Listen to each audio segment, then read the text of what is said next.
Rail के सबसे busy route में से एक कानपुर रेल रूट पर एक के बाद एक हुए 2 ट्रेन हादसों में आईएसआई का हाथ हो सकता है। ये दरअसल खुलासा हुआ है हाल ही में 2 संदिग्ध पकड़े गए बिहार से, उनके हवाले से ये आशंका भी जताई जा रही थी कि जिस तरह से एक के बाद एक ट्रेन हादसे हो रहे हैं उसमें किसी आतंकी साजिश का सम्मिलित होना माना जा रहा था। लेकिन अब इस बात की पुष्टि करने के लिए एटीएस की, यूपी एटीएस की टीमें रवाना हो चुकी हैं मोतिहारी के लिए कि क्या वाकई आईएसआई का हाथ है ट्रेन हादसों में। इंदौर पटना ट्रेन हादसा आईएसआई की साजिश। आईएसआई के गुर्गों ने की 150 बेकसूरों की हत्या। अजमेर सियालदह रेल हादसा भी आईएसआई की साजिश। भारत में आईएसआई की आतंक एक्सप्रेस।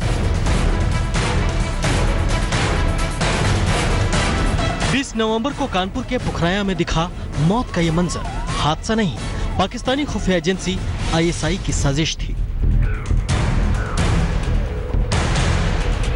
इंदौर पटना एक्सप्रेस में सवार 150 से ज्यादा लोगों की मौत असल में हादसा नहीं, हत्या थी, जिसकी साजिश रचने वाली थी पाकिस्तानी खुफिया एजेंसी आईएसआई। इस संदेशे का खुलासा हुआ बिहार के मोतिहारी में पकड़े गए 3 संदिग्धों से।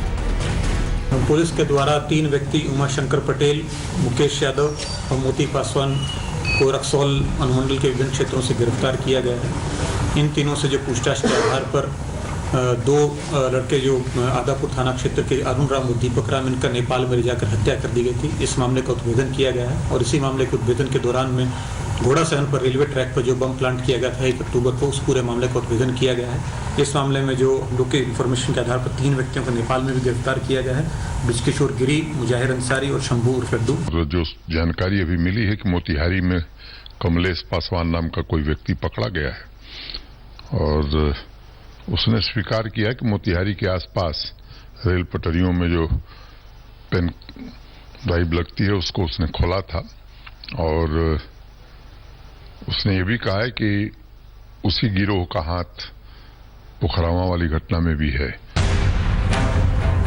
मोतिहारी में पकड़े गए संदिग्धों के खुलासे ने इस बात का अंदेशा बढ़ा दिया है कि पिछले 2 महीनों में कानपुर रेलवे ट्रैक पर हुए 2 हादसों के पीछे हो सकता है आईएसआई का हाथ, जिसकी जांच के लिए यूपी एटीएस के 6 सदस्यों की टीम मोतिहारी रवाना हो चुकी है। जिस तरह से फ्रैक्चर या पटरियों का हटाना या रेल काटने की वारदातें बढ़ी थी, एक संदेह स्वाभाविक रूप से हो रहा था और इसी के कारण सीबीआई को रेफरेंस दिया गया था जांच करने। वक्त एक ब्रेक का हो चला है। ब्रेक के उस पार कुछ और खबरें आप बने रहिए हमारे साथ, देखते रहिए आज तक।